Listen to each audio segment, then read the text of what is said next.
What's going on, guys? My name is Wade with TechDaily. So even though podcasts aren't a new thing online, it seems like they've reached peak popularity over the last year or so with an explosion of new content. And while consuming all those podcasts is great, I'm sure some of you guys might be interested in starting your own podcast and are probably curious what you might need to do to get started, and more importantly, how you can get your creative, fresh new content out on the web for everyone to see. So in this video, I'm going to show you the easiest way you can get started with podcasting using a service called Buzzsprout. They were kind enough to sponsor this video, but they are also, in my opinion, the best in the business when it comes to helping you get your content published to all the major platforms like Spotify, Apple, and Google quickly and easily. I'll walk you through the whole process step by step here, and I'll also go over some of the recording gear and software I recommend that'll help make your podcast sound great, no matter your budget. Before you can publish your podcast online, you first need to record one. And to do that, you're going to want the proper gear. Now, I'm going to talk about a few basic items that you might want to consider to help your podcast sound good. But the most important thing to remember here is the best equipment you can use is the stuff you already have, like your smartphone or any other microphone you already have access to. If you want to take the leap and get something a bit more professional,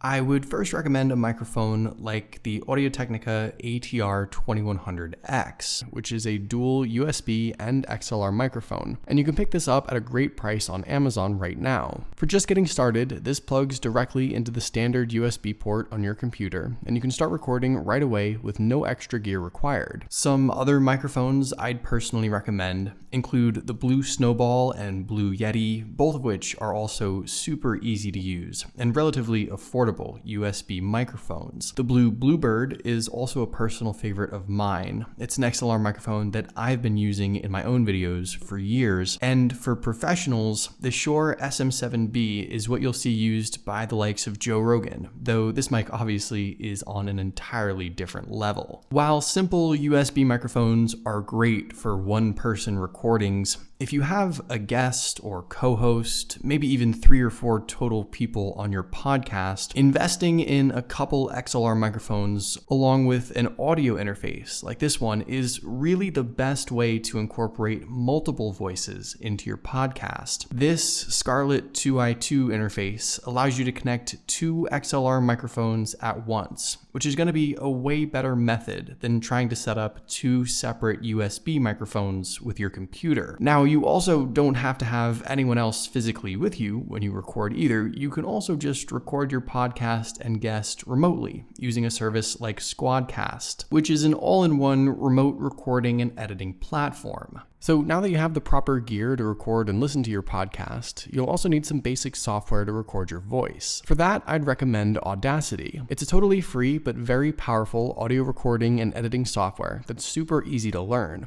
And even if you have no experience recording or editing anything, it's basically a one-click setup for getting going. It's available for Mac, PC, and Linux, and when it's downloaded on your computer, this is what it looks like. Now, there's obviously a ton of different options and buttons and settings here, but don't get too overwhelmed. We're really just going to need to focus on a couple of things to get started. First and foremost, and this is the most important part, you want to make sure Audacity recognizes that your microphone is plugged in. So from the first drop-down box, make sure the proper mic or audio interface is selected. The second drop-down box next to that is your headphone selection. So again, just make sure Audacity is recognizing either your audio interface or the headphones you're using so you can hear your podcast as it's recorded. After you're sure that Audacity is playing friendly with your gear, just click the big red record button and you're off. Audacity will let you continuously record audio for as long as you'd like, and you'll know it's recording when you see the blue waveform showing on screen. That's your voice, so you know you're good to go. After you've finished recording, you can hit the space bar or record button again to stop it, and that's it. You've just recorded your first podcast.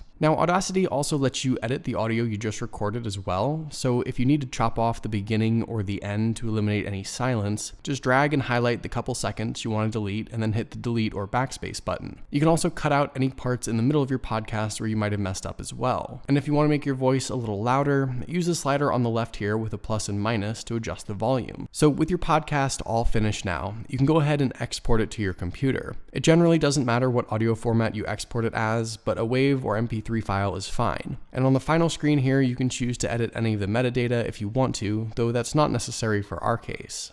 After the podcast audio file is saved to your computer, it's finally time to publish it. And this is where Buzzsprout comes in. This is a free platform that allows you to upload, title, and publish your podcast anywhere on the web. With one click, you can send it to Apple for approval, Spotify, Stitcher, Google Podcasts, and Amazon. And you can also publish it to a website or blog as well. To get started, all you need is your name and email address. And then after that, you're given your own unique podcast page where all your episodes will be hosted. So you can see here, I have the Tech Weekly podcast with my logo and everything already set up. And to get all your info on here, all you have to do is go to podcast settings. From here, you can create a title for your podcast, type out a description, upload some artwork as well. And you'll also want to add some categories and other information that will help when your podcast gets published. You can choose to show all the episodes or just a few. You can edit your host name, the type of podcast you're making, the language you're recording in, and you can also add a website address and email.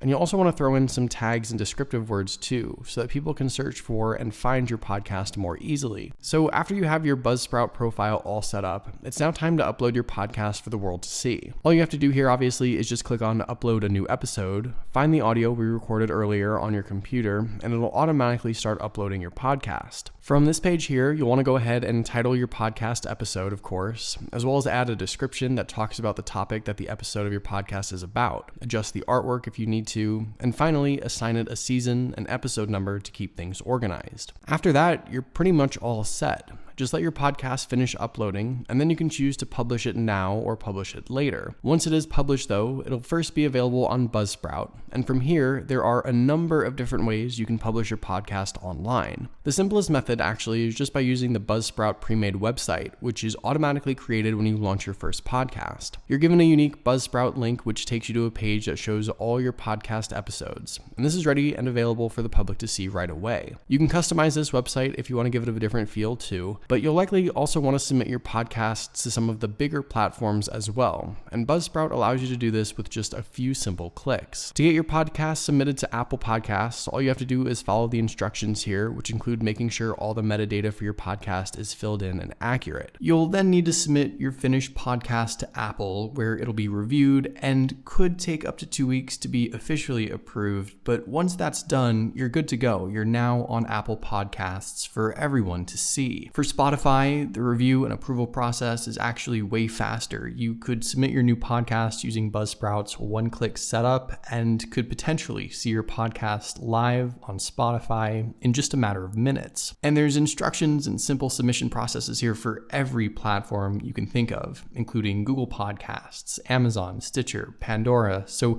wherever you want your podcast to be found, you can do it all right from Buzzsprout. Buzzsprout makes it really easy to submit your podcast to basically every platform to get approval, and you'll be ready to share your content with the world. So there you go. That's how you can create and submit your very first podcast. I really hope this video was helpful. If you have any questions or would like anything clarified, let me know down in the comments below, and I'll do my best to help out if I can. Also, be sure to follow TechDaily on Twitter and subscribe to the TechDaily YouTube channel if you haven't already, and I'll see you guys later.